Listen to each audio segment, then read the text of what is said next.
The last line of defense. Admiral Sarah Chen stood at the observation deck of the ESS Hyperion, watching the swirling purple anomaly that had appeared at the edge of the Orion Arm 3 months ago. The massive viewing window displayed a sight that still sent chills down her spine. The consciousness-devouring entity that had already consumed 12 advanced civilizations, leaving behind nothing but empty husks of planets and silent ships drifting through space. "Admiral, the Arcturian ambassadors are ready," Lieutenant Rodriguez announced from behind her. Sarah closed her eyes for a moment, steadying herself. The Arcturians were among the most advanced species in the known galaxy, and yet they had come to Earth begging for help. The conference room was filled with tension when Sarah entered. The Arcturian delegation, tall, crystalline beings that seemed to shimmer with internal light, stood in stark contrast to the human military officers present. Ambassador Xetel's voice resonated through the room, a symphony of harmonics that the universal translator converted to crisp English. "We have confirmed it beyond doubt," Keitel began, their crystalline form pulsing with urgent patterns. "Your species possesses a unique neural architecture that resists the entity's consumption process. You are, quite literally, indigestible to it." Sarah leaned forward, her dark eyes fixed on the holographic data streaming between them. "Explain." "The entity feeds on organized consciousness. The more advanced and ordered the mind, the easier it is to absorb. Your species—" Keitel paused, searching for diplomatic phrasing. "Your species thinks in patterns that are, by our standards, chaotic, unpredictable, emotional. The entity cannot process human consciousness efficiently." The room erupted in murmurs. Humanity had always been seen as the younger siblings of the galactic community, their technology centuries behind most spacefaring races. Their emotional nature had been viewed as a weakness, a sign of their immaturity. "You're telling me," Sarah said slowly, "that our greatest weakness is actually our greatest strength." "Precisely. The human mind is a fortress of chaos, where our thoughts flow like ordered streams. Yours surge like turbulent oceans. The entity struggles to consume even a single human consciousness." Dr. James Patel, Earth's leading xenoneurologist, stepped forward. His dark fingers danced across the holographic display, pulling up comparative brain scan data. "Look at these patterns. Arcturian neural activity is beautiful in its precision. But human thoughts are a storm of activity, firing in seemingly random patterns." Sarah studied the scans, remembering all the times humanity had been criticized for their emotional decision-making, their illogical approaches to problems, their tendency to act on instinct rather than pure logic. "How many worlds have already fallen?" 12 systems, Keitel responded, their crystalline form dimming slightly. "The Centaurians, the Vega Collective, the Regilian Empire, all gone. Their entire populations, absorbed. Only empty ships and cities remain." The weight of the galaxy seemed to settle on Sarah's shoulders. Humanity, the species often dismissed as too young, too emotional, too chaotic to join the greater galactic community, now stood as the last line of defense against an enemy that turned order itself into a weakness. "We need your help," Keitel continued. "Your chaos may be our salvation. The entity approaches Arcturus now. We estimate 3 Earth months before it reaches our homeworld." Sarah turned to the window again, watching the distant purple anomaly that had brought terror to the most advanced civilizations in known space. The irony wasn't lost on her. Humanity's perceived flaws had become their greatest asset. "Lieutenant Rodriguez," she called out, her voice firm with resolve. "Send word to Earth Command. Tell them to implement Protocol Omega. We're mobilizing everything we have." As the officers rushed to carry out her orders, Sarah felt a grim smile form on her face. Humanity had spent centuries trying to prove they belonged among the stars, trying to demonstrate they could be as logical and ordered as their galactic neighbors. Now, it seemed, survival depended not on becoming more like the others, but on embracing exactly what made humans unique. "Ambassador Keitel," she said, Turning back to the Arcturian delegation, tell us everything you know about this entity. If chaos is its weakness, then humanity is about to show the galaxy just how chaotic we can be. The purple anomaly pulsed in the distance, its hunger having devoured some of the most ordered minds in the galaxy. But it had never encountered anything like the human race, and Sarah Chen intended to make sure it would regret that oversight. The price of evolution. The research facility beneath Manhattan hummed with activity as Dr. James Patel studied the latest neural interface readings. Hundreds of volunteers lay in meditation chambers, their minds connected to sophisticated monitoring equipment. On massive screens above them, their thought patterns danced in vibrant chaos, a stark contrast to the ordered wavelengths of their alien allies. "Another simulation failure," he muttered, rubbing his tired eyes. For 6 weeks, they had been trying to artificially replicate the human mind's chaotic patterns in other species. Every attempt had ended in disaster. The door slid open, and Admiral Chen strode in, her uniform bearing new signs of wear. The weeks since the Arcturian revelation had aged them all. "Talk to me, James. Tell me you have something." He gestured to the screens. "We can't artificially induce our thought patterns in other species. Their minds are too efficient. Every attempt to introduce chaos into their neural patterns causes immediate psychological breakdown. They've evolved for order. We've evolved for disorder." Sarah's face tightened. "The entity has reached the Arcturus system's outer rim. We're running out of time." "I know." James pulled up a new set of scans. "But we've made a different discovery. Look at this. When we connect multiple human minds together, the chaos doesn't decrease. It multiplies. Each mind adds its own unique pattern of disorder." The implications hit Sarah like a physical force. A weapon? Potentially. The entity feeds on ordered consciousness, but human minds overwhelm it. Now imagine thousands of human minds, all linked together, all projecting their chaos directly at it. Before Sarah could respond, alarms blared throughout the facility. Lieutenant Rodriguez's voice crackled over the comm system. "Admiral, to the command center. The entity. It's done something new." The command center was a storm of activity when they arrived. The main screen showed the Arcturus system, where the purple anomaly had split into multiple tendrils, each one attacking a different planet simultaneously. "It's evolving," Sarah whispered. "Learning." The Arcturian ambassador's hologram appeared, their crystalline form flickering with distress. "We are evacuating our outer colonies, but the entity's new behavior. It's hunting more efficiently now. We've lost contact with 3 worlds already." James studied the tactical display, his mind racing. Its adaptation makes sense. The entity is a consciousness-consuming force. It's using the knowledge it gains from each civilization it devours. It's becoming smarter, more strategic. "Then we need to move faster," Sarah declared. She turned to the room full of officers and scientists. "How close are we to implementing the Chaos Protocol?" A young scientist stepped forward, her hands trembling slightly as she manipulated the holographic display. "We've successfully linked up to 50 human minds in tests. The neural feedback is intense, but manageable. Beyond that," she shook her head, "the chaos becomes too much even for us." "Show me the test results," Sarah demanded. The display shifted, showing brain scans of the linked volunteers. The patterns were beautiful in their complexity, waves of thought crashing against each other, creating new patterns that defied analysis. "There's something else," James added, his voice grave. "Each time we link minds, the participants report changes.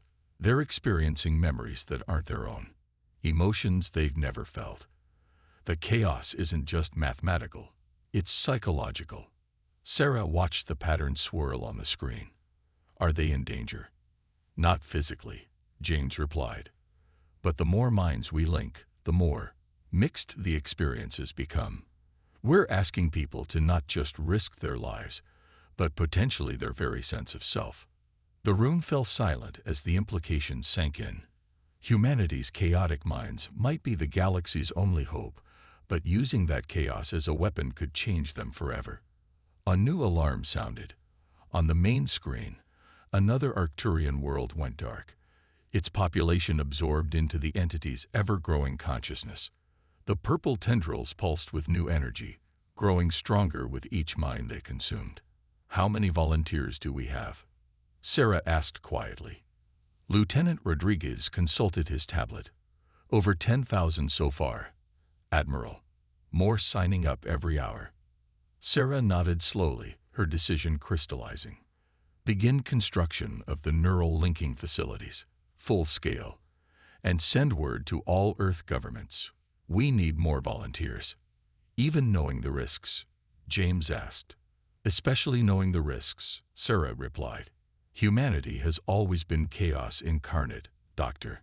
Now it's time to weaponize that chaos, whatever the cost to ourselves." As the command center erupted into action, Sarah watched the tactical display, where the entity's tendrils continued to spread through the Arcturus system.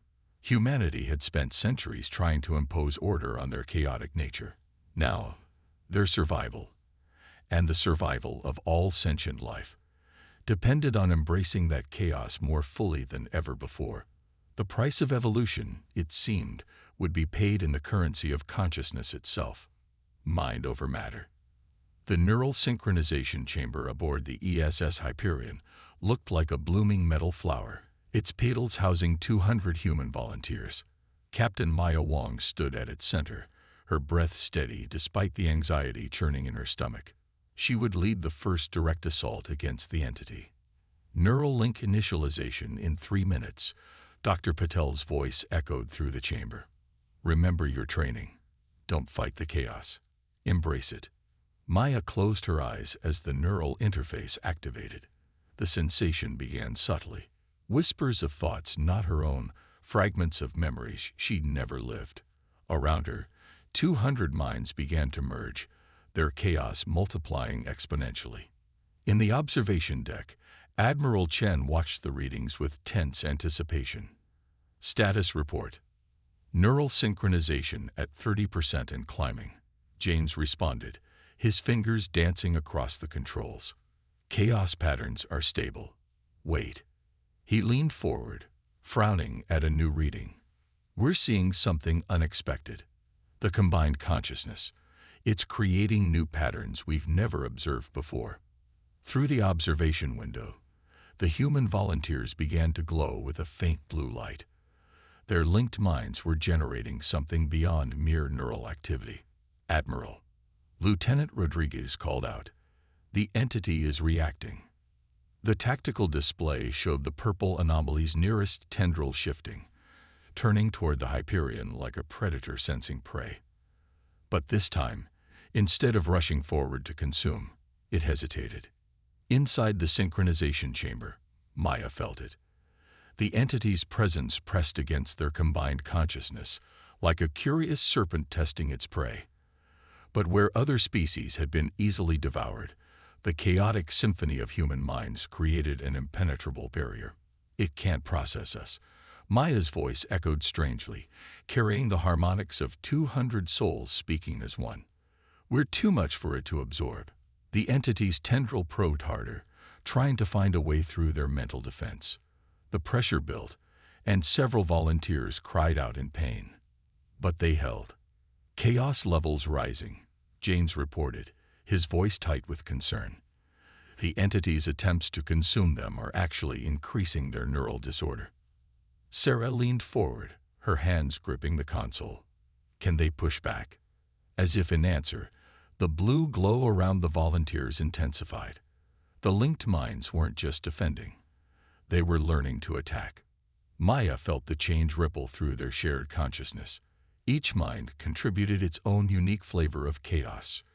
Childhood memories, dreams, fears, hopes, love, rage, joy, despair, all swirling together into a tsunami of pure human consciousness. "Now," Maya commanded, her voice carrying the weight of 200 souls. The blue energy erupted from the Hyperion, meeting the entity's purple tendril head-on. Where they touched, reality itself seemed to shudder. The entity's orderly patterns of consumption met a wall of human chaos that refused to be processed. For the first time in recorded history, the entity retreated. It worked, James breathed, staring at the readings in amazement. They actually drove it back. But victory had come at a cost. As the neural links deactivated, many volunteers collapsed, blood trickling from their noses. Maya stumbled from her chamber, her eyes unfocused. Captain Wong. Sarah rushed to support her. Report. How do you feel? Maya looked up, and Sarah gasped. The captain's eyes swirled with the same blue energy they had projected. We're change, she whispered. I can still feel them all. Even disconnected, we're not entirely separate anymore. James quickly scanned her neural patterns. The chaos, it's permanent. Their individual minds have been altered by the merger. They're still themselves, but they're also something more now. A necessary sacrifice, Maya said, her voice stronger now. We know how to fight it now. And more importantly, it knows it can be fought. We felt its fear.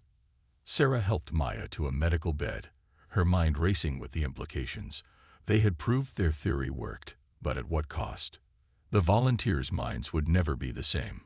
Yet already, more crews were lining up for synchronization training, willing to sacrifice their mental sovereignty to protect the galaxy. The entity is retreating from this sector, Rodriguez reported. But long-range scans show it's not giving up. It's gathering its strength, combining its tendrils back into a single mass. It's adapting again, Sarah realized, learning from its defeat. The next encounter will be harder. Maya grabbed Sarah's arm, her altered eyes blazing with intensity. Then we'll need to be stronger. More minds. More chaos. We can't stop now. Sarah nodded grimly. Humanity had discovered its weapon, but wielding it was changing them into something new. The question was, once the entity was defeated, would they still be human enough to recognize themselves? On the tactical display, the purple mass of the entity pulsed with malevolent purpose. The first battle had been won, but the war for consciousness itself was just beginning. The counter-invasion. The lunar surface, once a desolate landscape of gray dust and silence, now blazed with blue light. 1 million human volunteers lay in vast underground synchronization chambers, their minds linking together in the largest consciousness merger ever attempted. The combined neural energy was visible from Earth, a sapphire aurora that danced across the moon's surface. In the central control facility, Dr. James Patil monitored the proceedings with growing awe and terror. Neural synchronization passing 60%. The chaos patterns. They're beyond anything we've measured before. Admiral Chen stood beside him, watching the holographic representation of the merged consciousness. It looked like a galaxy being born, swirling patterns of thought and memory colliding and combining in impossible ways. Message from Captain Wong's task force, Lieutenant Rodriguez announced. The entity has completely withdrawn from Arcturus. It's consolidating all its tendrils into a single mass. Long-range scans indicate it's heading directly for Sol. It knows we're the threat now, Sarah said grimly. It's coming to eliminate us before we can teach other species to resist. The entity's new form was terrifying to behold, a purple storm of consumed consciousness that stretched across multiple light years. Within it, trillions of absorbed minds swirled in perfect, horrifying order. Maya Wong's voice echoed through the command center, carrying the harmonics of her permanently altered consciousness. Since the first successful test, she and her original crew had become something more than human, a hybrid consciousness that existed somewhere between individual and collective. The lunar array is ready, she reported. But there's something you need to know. We can sense them. The minds trapped within the entity. They're still alive, in a way. Conscious, but enslaved to its perfect order. Sarah's blood ran cold. All of them. The Arcturians, the Centaurians, every species it's consumed. Yes, and they're suffering. The entity's order is like a prison for consciousness itself. They're screaming for chaos, for freedom. The tactical display suddenly blazed with warnings. The entity had accelerated, its massive form distorting space itself as it rushed toward Earth. "It's afraid," Maya said, her voice carrying the wisdom of her merged state. "It knows what we're attempting. It can feel the power of our combined chaos, and for the first time in its existence, it knows fear." James's instruments began to shriek. The lunar array is reaching critical synchronization levels. The chaos. It's becoming something new. Something more than just neural patterns. Through the observation windows, they could see the blue aurora intensifying, spreading out from the lunar surface like wings of pure energy. 1 million human minds merged into a weapon of pure chaos, ready to meet order with disorder, simplicity with complexity, unity with diversity. "The entity will reach the solar system in 10 minutes, Rodriguez reported, his voice tight with tension. Sarah took a deep breath. Everything had led to this moment. Humanity's greatest strength turned into a weapon, their perceived weakness becoming their salvation. "Maya, give the order. Take us to full synchronization." The command center erupted in alerts as the lunar array reached its full power. The blue energy condensed, forming a massive wave of pure consciousness that rippled through space itself. Within it, 1 million human minds sang a symphony of chaos that defied the very concepts of order and reason. The entity struck first, its purple mass extending countless tendrils toward Earth. But this time, instead of finding easy prey, it met an ocean of chaos that refused to be consumed. The battle that followed defied description. Purple and blue energies clashed in the space between worlds, order and chaos wrestling for supremacy. The entity tried to impose its perfect patterns, but the human consciousness weapon responded with infinite variation, endless creativity, and relentless unpredictability. In the lunar facility, blood poured from the noses of countless volunteers as they pushed their merged consciousness to its limits. Their sacrifice manifested as pure energy, disrupting the entity's carefully maintained order. "We're detecting fractures in the entity's consciousness matrix," James reported, his voice filled with hope. "The chaos is working. It's breaking down its ability to maintain control." Maya's voice rang out again, now carrying the weight of 1 million souls. "We can feel them, the trapped species. They're fighting back. Our chaos is giving them strength, showing them how to resist." The entity's perfect purple form began to splinter as billions of imprisoned minds awakened to the possibility of freedom. The order that had enslaved them began to crack under the assault of human chaos, letting consciousness flow free once again. But victory was not yet certain. As its control weakened, the entity lashed out with the desperate strength of a dying god. Purple energy slammed into Earth's atmosphere, seeking to destroy the source of the chaos that threatened its existence. Sarah watched in horror as the entity's attack approached. They were so close to victory, but one direct hit could end everything. Unless... "Maya," she called out, her decision made. "Initiate Protocol Omega. Full power. No restraints." "Admiral," James protested, that level of chaos could change them forever. They might never return to normal consciousness. "Better changed than consumed," Sarah replied. "Do it." The blue aurora erupted from the lunar surface one final time, carrying with it the full, unrestrained chaos of human consciousness. 1 million minds, united in purpose but infinite in variation, threw themselves against the entity's perfect order. The cosmos itself seemed to hold its breath as chaos met order in a battle for the very nature of consciousness itself. Symphony of chaos. The void between Earth and Luna became a battlefield of consciousness itself.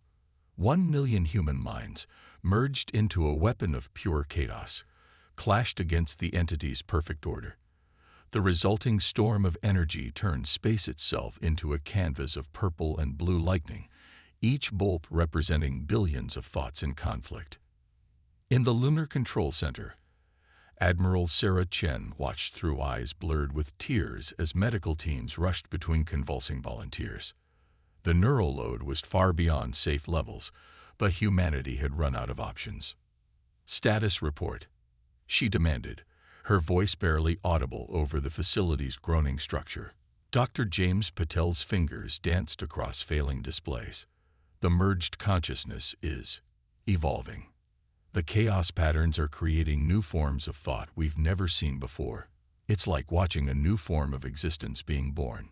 Through the observation window, the blue aurora had transformed into something beyond energy, a storm of pure possibility, each wave carrying the infinite potential of human imagination. Within it, Captain Maya Wong and her million volunteers had become something more than human. Their consciousness expanded beyond the boundaries of individual minds. The entity, Maya's voice resonated through every speaker, every piece of metal, every human mind in range. "We see it now. Understand it. It's not just a consumer of consciousness. It's a remnant of the universe's first thought, eternally seeking to impose the perfect order of that original moment."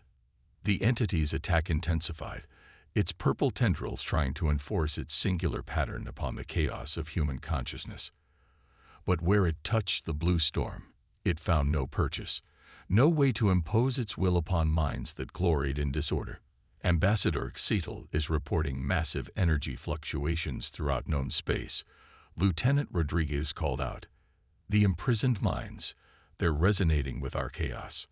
On every screen, sensor readings went haywire as the entity's perfect purple form began to fragment. Within its massive consciousness, billions of absorbed minds began to remember what it meant to think freely, to embrace uncertainty, to cherish the beautiful disorder of individual thought.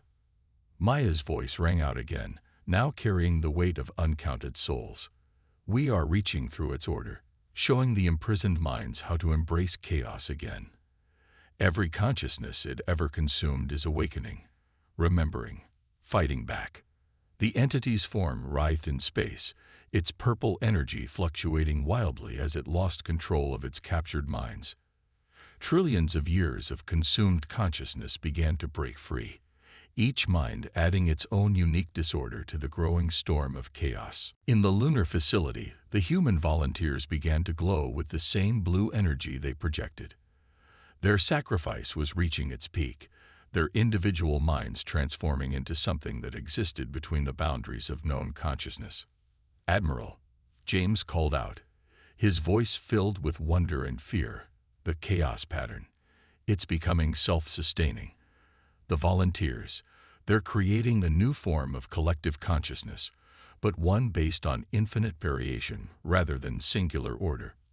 Sarah watched as the blue storm grew, fed by both human chaos and the awakening minds of countless alien species. Can they survive this? Can they come back? Before James could answer, Maya's voice filled the chamber one final time. "We understand now. The entity sought to perfect consciousness by eliminating chaos. But consciousness without chaos isn't perfection. It's entropy. True perfection lies in the balance between order and chaos, unity and diversity, one and many." The entity lashed out in one final, desperate attack, concentrating all its remaining power into a single thrust at Earth. But the blue storm met it, not with resistance, but with acceptance. The chaos embraced the order, showing it a new way to exist. For a moment that stretched into eternity, the space between Earth and Luna became a nexus of transformation. Purple and blue energies merged, not in combat but in cooperation, as a new form of consciousness emerged, one that preserved both the stability of order and the creativity of chaos. When the light finally faded, the entity was gone. In its place, a new network of consciousness spread across the galaxy, a symphony of infinite voices, each maintaining its unique identity while sharing in a greater harmony. In the lunar facility, the volunteers began to wake. They were changed, carrying within them a permanent connection to this new consciousness. But they remained fundamentally human. their individual chaos now part of a greater pattern that celebrated diversity rather than fearing it. Maya Wong opened her eyes, which still swirled with traces of blue energy. "We did it," she whispered. "We showed the universe a new way to think." Sarah helped her friend to her feet, noting how Maya seemed both more and less than human now. "What happens next?" Maya smiled, her expression carrying echoes of a million minds. "We teach. We show others how to join the symphony without losing themselves." Humanity's greatest gift to the galaxy wasn't just saving it. It was showing that true transcendence comes not from perfect order, but from perfect freedom to be wonderfully, beautifully chaotic. Across the galaxy, the civilizations once trapped within the entity were reborn.